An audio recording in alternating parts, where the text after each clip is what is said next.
idol, welcome back na naman dito sa ating YouTube channel.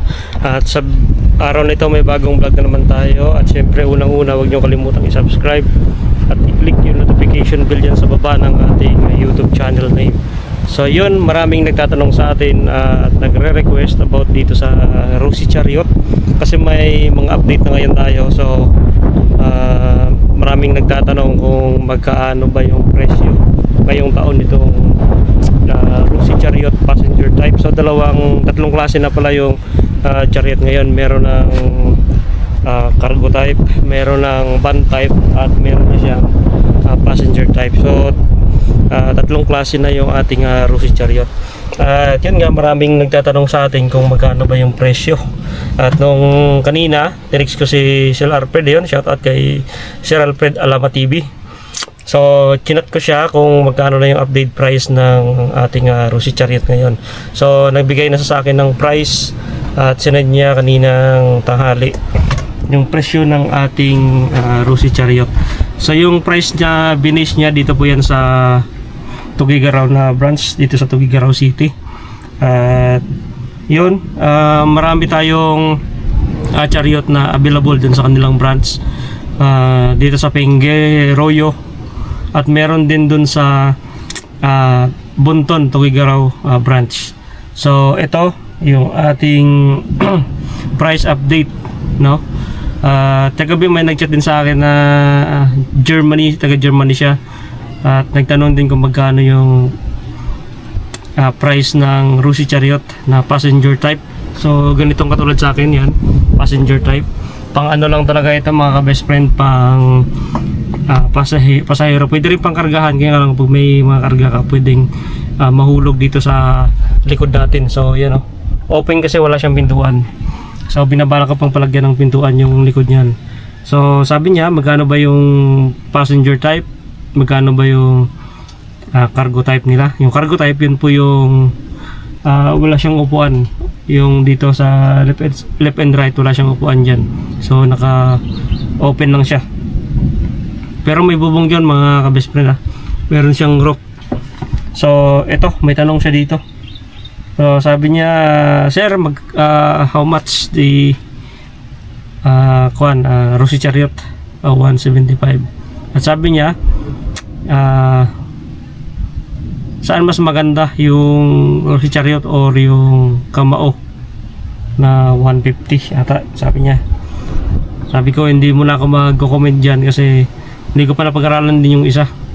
Ito pa lang yung kabisado ko itong Rosy Chariot na passenger type at yung cargo type. So ito mga ka-best friend, may binigay sa akin si Sir Alfred Alama na price, no? Sa Rosy Chariot natin, ang passenger type, meron itong cash o yung cash price na halagang 112,000. Dati siyang 117k, no? Bumaba siya ngayon, bumaba siya ng 5k. So nasa 112,000 na lang yung cash price ng Rosy Chariot natin. Sabi ni Sir Alfred dito, ito yung text niya, yung chat niya. So nanghingi ako ng price list.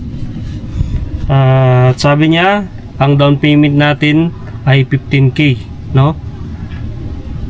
Ito po yung cargo type. Ang down payment natin ay 15k, cargo type o cargo type body. So ito yung sinasabi natin kanina na open yung likod, wala siyang upuan, no? Pero yung doon sa sa bandang likod niya na yung step niya, meron siyang harang. Ito ituturo ko na lang sa inyo mga best friend. So sa cargo type kasi sirado yan dito, close yan dito. Sa passenger type katulad dito, open. So meron din pot step ang o step board ang passenger type. Doon kasi sa cargo type wala. So dito lang papatong yung paa mo pag aakyat ka. So yun ang pinagkaiba ng cargo type tsaka passenger type. So okay, sa price tayo. Etong sa cargo type nila, ang price ng cargo type ay magda-down ka lang ng 15,000. Yan. Sa 36 months o 3 years ay magma-monthly ka ng 4,530 per month. Yan. So less yan ng 300. So nasa for 2 na lang, for 230. Dito naman sa 24 months o 2 years, ang monthly payment mo ay 5,990. So yan ang updated price natin ngayon.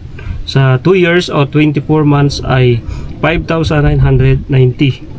So dito naman sa 12 months o 1 year, ang monthly payment natin ay 10,365, no? So less pa yan ng 300 again. Sa 12 months o 1 year ay magmamonthly tayo ng 10,365.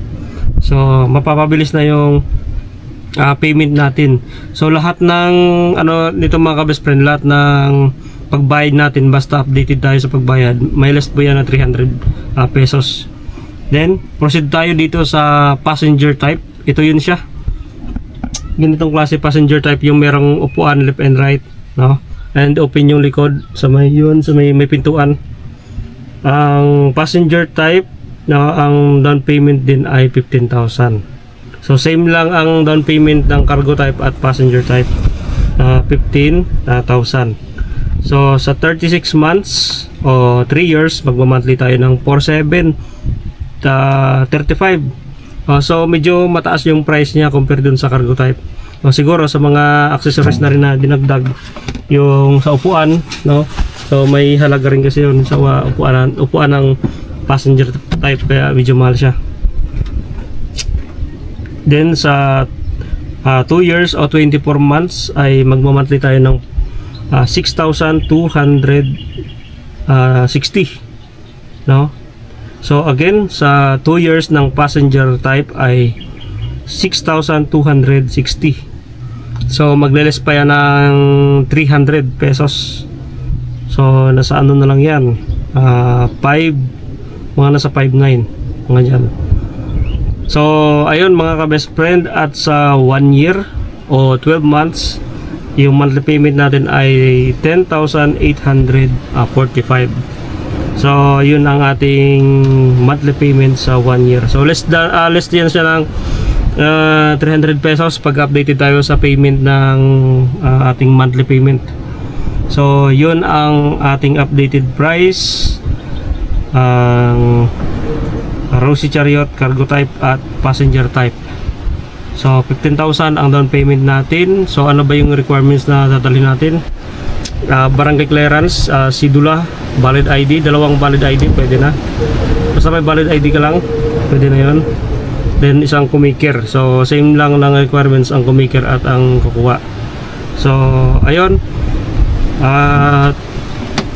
ang pinagkaiba dun sa bagong Rosy Chariot ngayon at sa itong Rosy Chariot natin, ito kasing sa atin old na siya, old design. So may mga pinagbago dito sa kanyang panel, lalo na dito, no?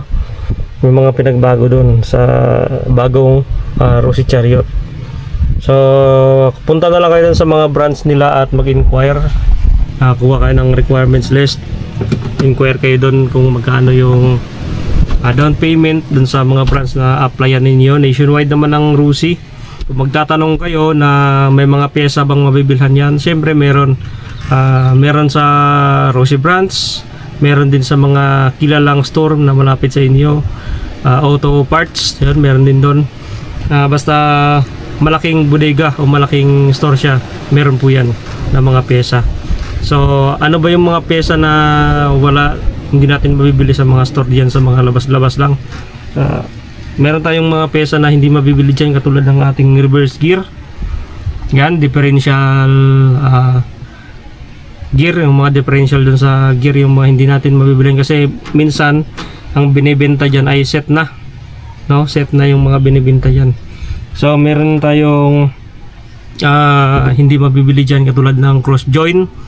Wala sa mga store yan ang cross join ng ating Rosy Chariot. So ako nag-order ako sa Lazada at Shopee. So ang gagawin ninyo, picturean nyo yung pyesa na binaklas ninyo. Pwede yung pyesa lang ng Chariot ninyo, picturean nyo at iscan nyo dun sa sa Shopee, at lalabas yan kung ano yung mga tutugma na pyesa dyan. Kung talagang pang Rosy Chariot, Rosy Chariot talaga. So yung clutch sliding nito, pwede sa Skygo 150, Pinoy 125,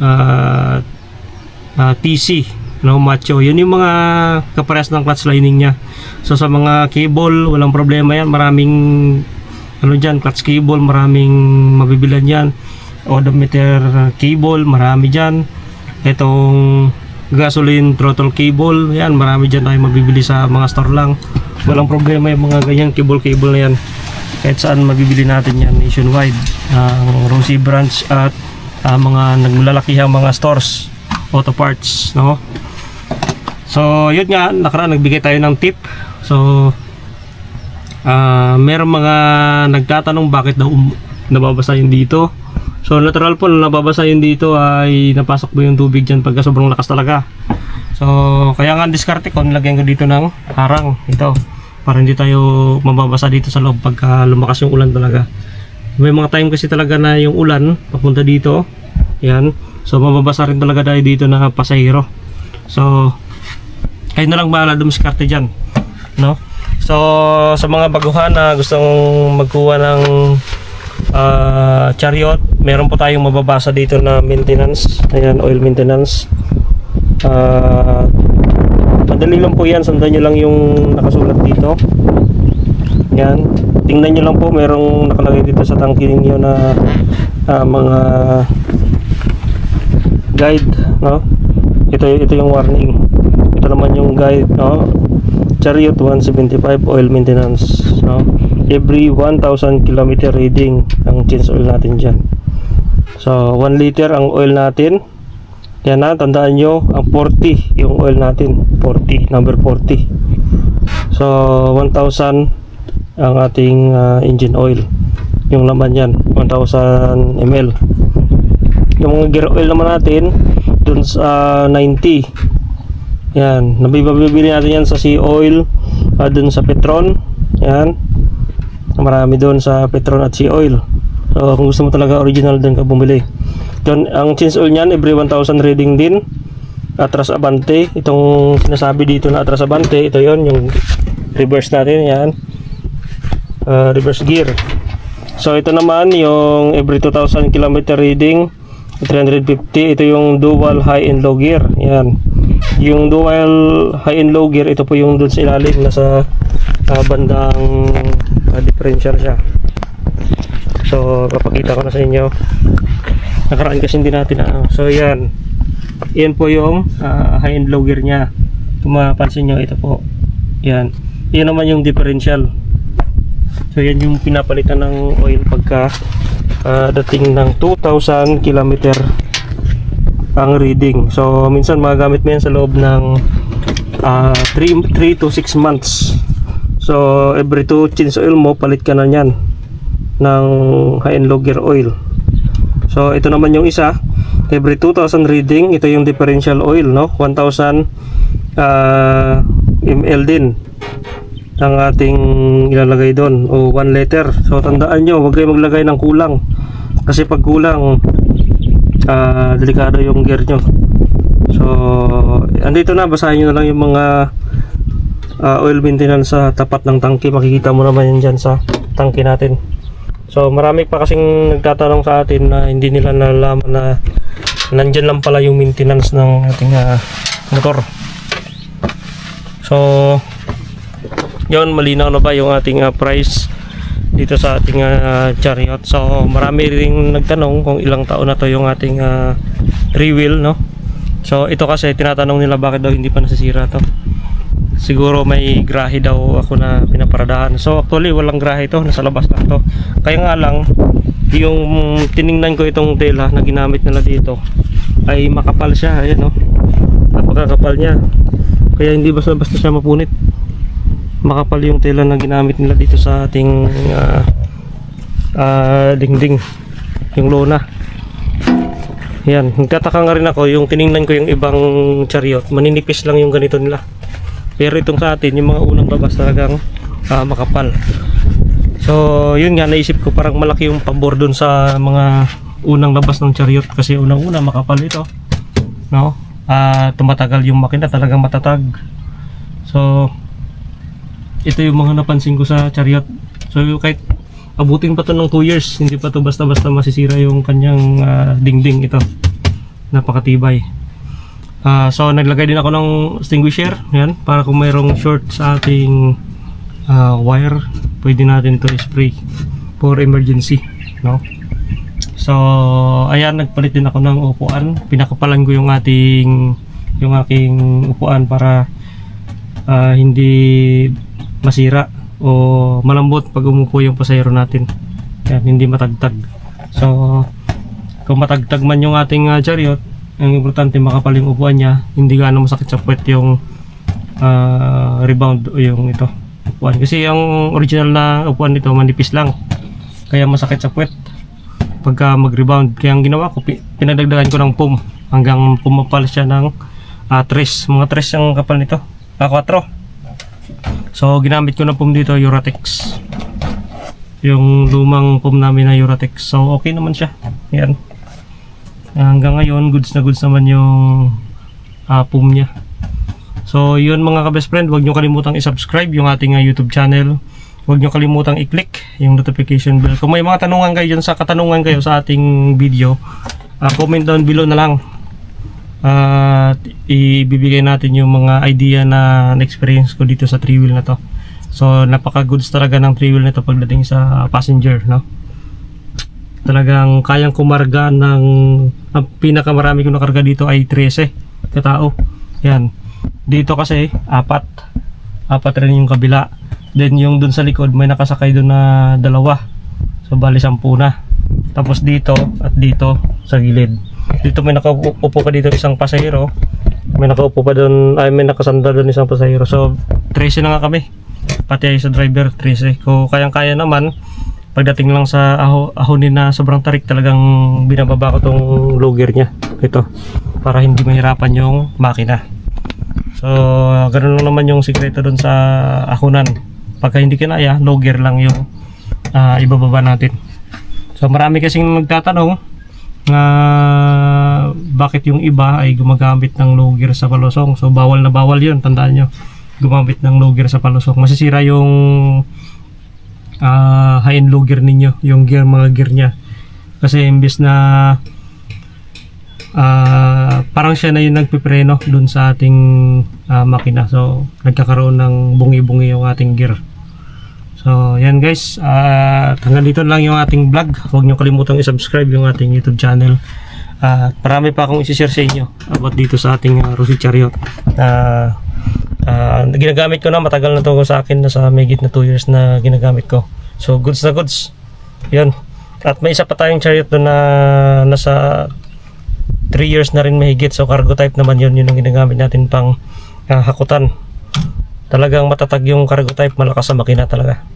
Compare dito sa passenger, mas malakas yung cargo type ng Chariot. Ito kasi pag huminto ka, katulad yan, may karga ka, kailangan mo ibabalik sa primera. Kahit sa patag lang, kailangan mo siya primera. Kasi pagka segunda, hindi gaano uusad, mamatay yung makina niya. So doon naman sa cargo type, segunda lang, kayang umahon kahit kargado. So yun ang nakita kong malaking diferensya sa cargo type at passenger type. Malakas yung makina ng cargo type compare dito. So yun, thank you for watching guys. Thank you very much.